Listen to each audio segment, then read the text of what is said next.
Makanya Nabi SAW bilang apa? Man amsaka lan min amali yadih amsa maghfuran lah. Siapa orang, ini kabar gembira nih buat yang lelah letih, kabar gembira buat gojek-gojek, kabar gembira buat yang dagang-dagang, kabar gembira yang lagi berusaha pagi-pagi, jam 7 pagi, jam 6 pagi udah keluar dari rumahnya buat nyari nafkah buat anak istrinya dari yang halal. Dengar kabar gembira dari Rasulullah sallallahu alaihi wasallam.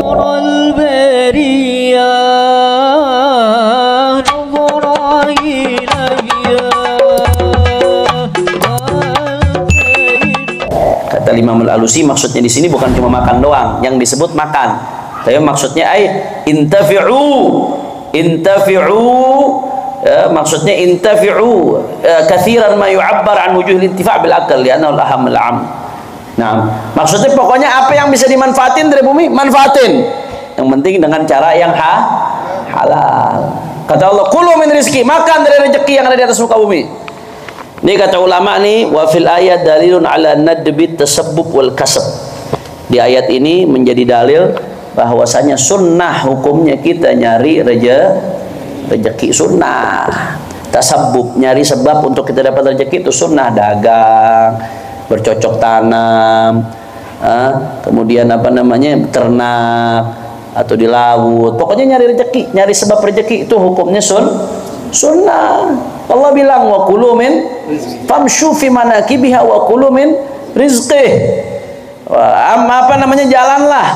Jalanlah di berbagai belahan bumi, belahan dunia, dan makan dari rezekinya. Cari rezeki itu di bumi. Nah, ulama mengatakan sunnah tuh, sunnah hukumnya nyari rezeki. Makanya Nabi SAW bilang apa? Man amsaka lan min amali yadih amsa maghfuran lah.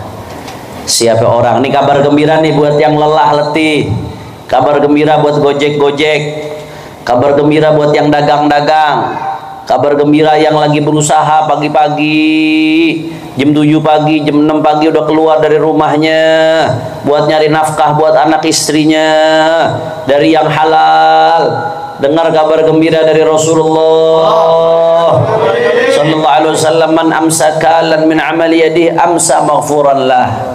Siapa orang yang di sore hari dia dalam keadaan lelah karena amaliyadi, karena usaha dengan tangannya, lelah di sore hari, capek, lelah, letih karena usaha tangannya, amsa maghfuran lah, maka dia datang sore hari dalam keadaan diampuni oleh Allah Subhanahu wa taala.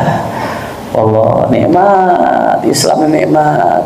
Ya, Islam itu sangat menghargai umat Islam yang berusaha cari rezeki halal buat keluarganya. Jadi dapat ampunan itu bukan hanya melalui istighfar aja. Di antara pintu ampunan Allah adalah cari rezeki yang halal. Berusaha nyari rezeki, nggak minta-minta. Amsa min amali yadih, kalan min amali. Di sore hari dalam keadaan kalan, kalil, mut'ab, kecapean karena usahanya dia cari nafkah. Amsa maghfuran lah, maka dia dapat ampunan dari Allah Subhanahu wa taala. La ilaha illallah, sallu ala Nabi Muhammad. Kurang terima kasih apa kita jadi umat Nabi, saudara? Kurang terima kasih apa? Nikmatnya luar biasa. Tinggal dijalanin aja, tinggal jalanin perintah Allah, jauhin larangan Allah, surga udah insyaallah. Udah kita ini tinggal bersyukur aja udah jadi umatnya Rasulullah sallallahu alaihi wasallam. Dalam hadis lain riwayat Imam Al-Baihaqi, ini berarti ini anjuran supaya umat Islam tidak nganggur. Nabi nganjurin umatnya Islam untuk tidak nganggur, karena Nabi nggak pernah jadi pengangguran. Nah, kalau ada yang bilang Nabi masa mudanya pengangguran, yang nikahin sama janda kaya nikahin pengangguran, ngaco tuh, nggak ngerti syariat, nggak ngerti ceritanya Rasulullah Sallallahu Alaihi Wasallam. Saya nggak ada urusan sama politiknya, tapi pernyataannya salah. Ala kulli hal, minta maaf, istighfar, minta ampun sama Allah Subhanahu Wa Taala. Pernyataan itu salah, kata siapa? Nabi dagang, Nabi Sallallahu Alaihi Wasallam mengembala, ra'i. Dan Nabi ngajarin umatnya buat tidak nganggur. Nabi nggak demen umatnya nganggur, sampai didoain sama Nabi, orang capek karena kerja sore hari Allah ampunin dosanya. Dalam riwayat lain disebutkan, riwayat Imam Baihaqi, man talabad dunya halalan, siapa yang mencari dunia yang halal, wa ta'affufan 'anil mas'alah, dan dengan tujuan supaya dia nggak minta-minta. ngejaga dirinya dari minta-minta. Jadi nyari dunia yang halal supaya nggak minta-minta, wa sa'yan 'ala 'iyalih, dan buat nafkahin keluarga, wa ta'attufan 'ala jarih, dan buat berlemah lembut kepada tetangganya, buat perhatian kepada tetangganya. Apa yang terjadi orang yang seperti ini? Yang nyari harta halal supaya nggak minta-minta, buat nafkahin keluarga, buat bantu tetangga, laqiyallaha wa wajhu kal qamar lailatul badr. Nanti dia akan ngadep Allah Subhanahu wa taala dalam keadaan wajahnya terang benderang seperti purnama di malam 15, saudara. Pahalanya buat orang yang capek kerja tuh. Shallu ala Nabi Muhammad. Karena pada suatu saat Rasulullah sallallahu alaihi wasallam lagi duduk sama sahabat-sahabatnya. Akhirnya ada satu anak muda, ya, satu anak muda gagah, kuat. Pagi-pagi udah jalan kerja, anak muda nih.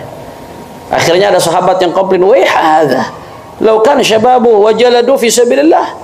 Ini gimana nih anak muda? Ini mestinya dalam keadaan muda begini perang di jalan Allah. Pagi-pagi udah kerja anak muda. Ada sahabat ngomong begitu di depan Nabi sallallahu alaihi wasallam.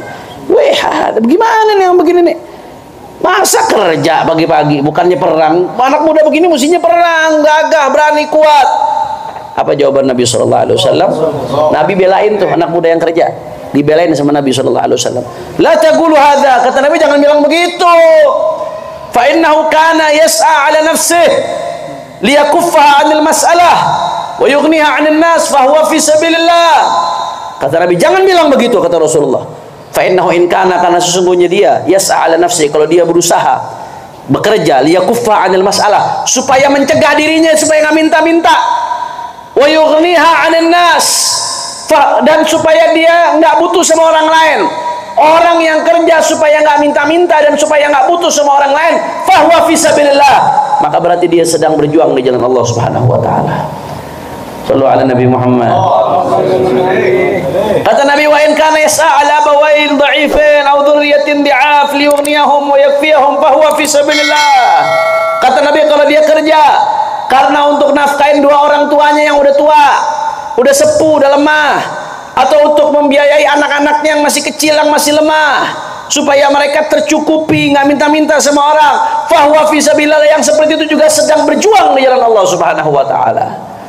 Wa in kana yas'a tafakhuran wa takatsuran fahuwa fi sabili syaitan. Kecuali kalau dia ngumpulin duit buat bangga-banggaan, buat memperkaya diri. Tujuannya memang dari awal buat memperkaya diri, buat bangga-banggaan, supaya kalau kaya bisa ngerendahin orang, bisa sombong.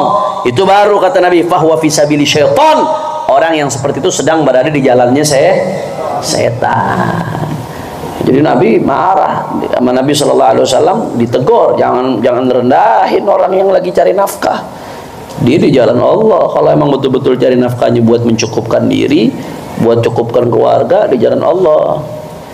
Nah, kecuali cari nafkahnya buat sekedar tafakhur, buat memperbanyak harta yang nggak ada gunanya di jalan Allah, buat sekedar buat alhaakumut takatsuru hatta zurtumul maqabir. Banyak di antara kalian alhaakumut takatsur, kata Allah, kalian dibuat lalai dengan ngumpulin harta, sebanyak-banyaknya sibuk ngumpulin harta sampai nggak sadar. Alha, dibuat lalai sampai kapan? Hatta zurtumul maqabir, sampai masuk kuburan baru sadar. Nah, makanya tadi tuh, kalau orang cari nafkah sekedar betul-betul buat mencukupkan diri, buat apa namanya, saudara, buat nafkahin orang tua, biasanya yang begitu tuh nggak sampai ninggalin majelis tuh.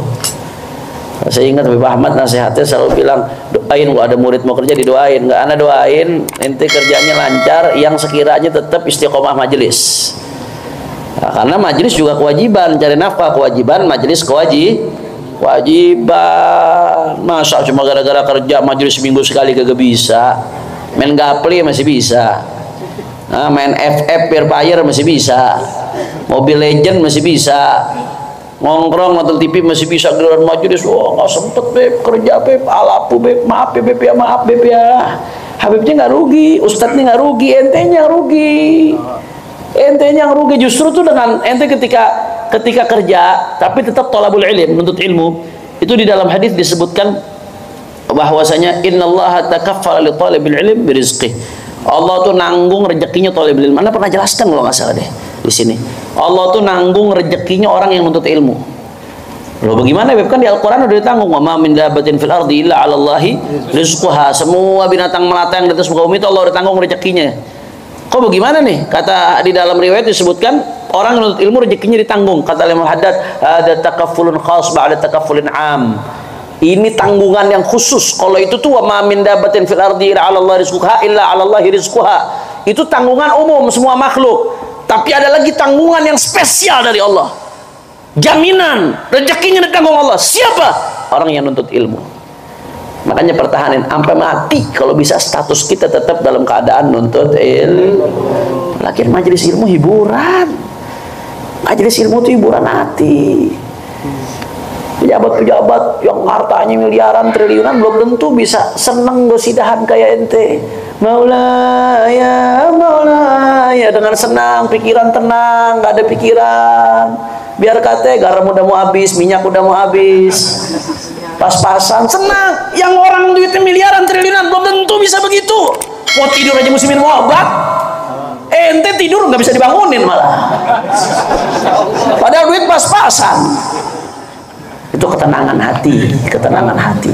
Itu tiap hari sibuk ngejar dunia, membabi buta ngejar dunia. Masalul dhillil ladzi ana pernah mengutip syair itu. Masalud dunya alladzi tatlubuhu masalul dhillil ladzi yamshi ma'ak. Anta la tudrikuhu muttabi'an wa idza wallaita anhu taba'ak. Perumpamaan dunia yang kamu kejar-kejar itu seperti bayangan. Ente ngejar bayangan ente, bisa nggak kira-kira nyusul bayangan? Nggak bisa. Makin ente lari, bayangan ente lebih cepat. Tapi kalau ente berbalik, itu bayangan ngikut apa kagak? Ngikut. Cari rezeki nggak apa-apa, kerja harus kewajiban, tapi jangan sampai alhaakumut takatsur. Mencari harta itu bikin kalian lalai, sampai lupa majelis, lupa sholat, lupa zikir, lupa segala-galanya. La ilaha illallah. Akhirnya tuh duit yang udah dikumpulin sebanyak-banyaknya cuma dinikmatin ahli waris nanti. Cuma buat dinikmatin ahli warisnya nggak dididik untuk hadir majelis. Akhirnya walau ngedoain tuh ahli waris ribut doang ujung-ujungnya. Ente udah nyari setengah mati dalam kubur didoain juga kagak.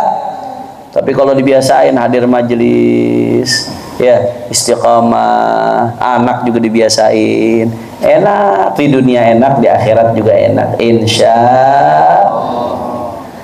Allah. Jelas ya? La ilaha illallah. Kata Rasulullah sallallahu alaihi wasallam, la dari Al-Miqdam radhiyallahu anhu marfu'an, tapi marfu' dari Rasulullah berarti. Ya. Ma anfaqa ar-rajulu 'ala nafsihi wa ahli waladi wa khadimi fa huwa shadaqah. Yang diinfakkan seseorang untuk dirinya, untuk keluarganya, untuk anaknya, untuk khadimnya, pembantunya, fa huwa shadaqah. Itu adalah sedekah dari dia. Jadi itu kita ngasih nafkah ke anak, ke bini, jangan dianggap sia-sia begitu aja. Itu dihitung pahala sedekah oleh Allah Subhanahu.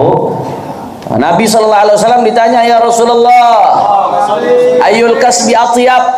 Ya Rasulullah, penghasilan apa yang paling bagus ya Rasulullah? Penghasilan apa yang paling bagus ya Rasulullah? Amalur rajuli biyadih. Kata Rasulullah, yang pertama, seseorang yang kerja dengan tangannya langsung, cocok tanam, tuh bekerja dengan tangan langsung tuh amalur rajuli biyadih. Itu diantara pekerjaan terbaik tuh. Dan yang kedua kata Nabi, kullu bai'in mabrur, setiap jual beli yang mabrur. Jadi bukan haji doang yang mabrur. Jual beli mabrur juga ada. Bagaimana tuh jual beli yang mabrur, Habib? Kata ulama, al-mabrur alladzi la yukhalituhu kadzib wala syai'un minal ma'athim, ay la syubha wala khiyana wala khadi'ah. Jual beli yang enggak dicampur dengan bohong. Ini saya modalnya aja udah 50.000 ini. Saya kasih ke antum 45.000. Udah ketahuan banget bohongnya, ngapain dagang kalau rugi? Tolong. Nggak usah pada bohong. Jujur aja, Pak, ini kalau Bapak nawar segini saya rugi. Udah bilang aja apa adanya. Atau Bapak kalau nawar segini untung saya nggak kekejar, Pak. Nggak kekejar segitu. Nggak bisa, Pak. Untuk jujur aja. Apa salahnya sih jujur? Karena kalau udah jual beli dibarengin sama bohong, nggak mabrur tuh. Nggak mabrur. Bilangnya original padahal KW. Bilangnya asli padahal black market. Hati-hati nih sekarang, apalagi COD itu. Banyak yang suka nipu, COD. Banyak yang suka ketipu karena kita nggak tahu langsung dan sebagainya. Buat yang dagang dan yang beli, dua-duanya takutlah sama Allah Subhanahu. Kalau mabrur, jujur, nggak ada bohong, kemudian nggak ada nipu, nggak ada syubhat, nggak ada apa namanya pengkaburan. Itu namanya kullu bai'in mabrur, kata Nabi. Termasuk jual beli yang mabrur, itu termasuk penghasilan terbaik yang disebut oleh baginda Nabi besar Muhammad sallallahu alaihi wasallam. Jelas atau tidak? Jadi kata Nabi, kulu min rizki, makan dari rezekinya. Allah bilang nih, dalil jadi dalil bahwasanya kita dianjurin nyari rezeki. Jadi dalil tuh. Makanya Luqmanul Hakim radhiyallahu anhu itu mengatakan kepada anaknya, istaghni bil kasbil halal 'anil faqr. Ya, cukupkanlah dirimu dengan penghasilan yang halal. Cukupkanlah dirimu dari kefakiran dengan penghasilan yang halal. Fa innahu maftaqara ahad qattu ila sabahu salasu khisal. Soalnya orang kalau udah fakir biasanya dia ketimpa 3 hal. Kata Luqmanul Hakim. Orang kalau udah fakir dia tertimpa 3 hal. Yang pertama riqatun fi dinihi, agamanya tipis. Gampang dibeli. Kadal faqru an yakuna kufran. Berapa banyak gara-gara kefakiran ujung-ujungnya lari kepada kekufuran. Kadang-kadang terjadi kristenisasi gara-gara apa? Beras, gara-gara Indomie di pelosok-pelosok, suruh pindah agama, mau naudzubillah men. Akhirnya disuruh begini ngelakuin haram gara-gara udah deh, yang penting kagak dipecat sama bos, yang penting dapat gaji sama bos. Disuruh ninggalin sholat, ayo. Disuruh maksiat, ayo. Disuruh nipu orang, ayo. Disuruh menjarain orang yang nggak bersalah, ayo. Yang penting nurut sama bos. Riqatun fi dini. Orang kalau kefakiran itu jadi lemah agamanya. Kemudian yang kedua, yang tertimpa oleh orang fakir apa? Dha'fun fi aqli, akalnya lemah. Dha'fun fi aqli, akalnya lemah. Biasanya akalnya ujung-ujung kalah sama duit. Wa dhahabu muru'atih, dan biasanya harga dirinya suka nggak dihargain sama orang lain ketika fakir. Nah, kata Luqmanul Hakim, istaghni bil kasbil halal 'anil faqr. Ya, berusahalah cari rezeki. Cari cukupi dirimu dari kefakiran dengan mencari rezeki yang halal. Dan wa'adham min hadhihi tsalas, kata Luqmanul Hakim, dan lebih dahsyat dari 3 ini apa? Istighfafun nasibih, direndahin sama orang lain. Kalau udah fakir direndahin sama orang lain. Maka berusaha, kata Luqman, berusaha cari rezeki yang halal supaya kita nggak jadi fakir. Jelas ya? La ilaha illallah.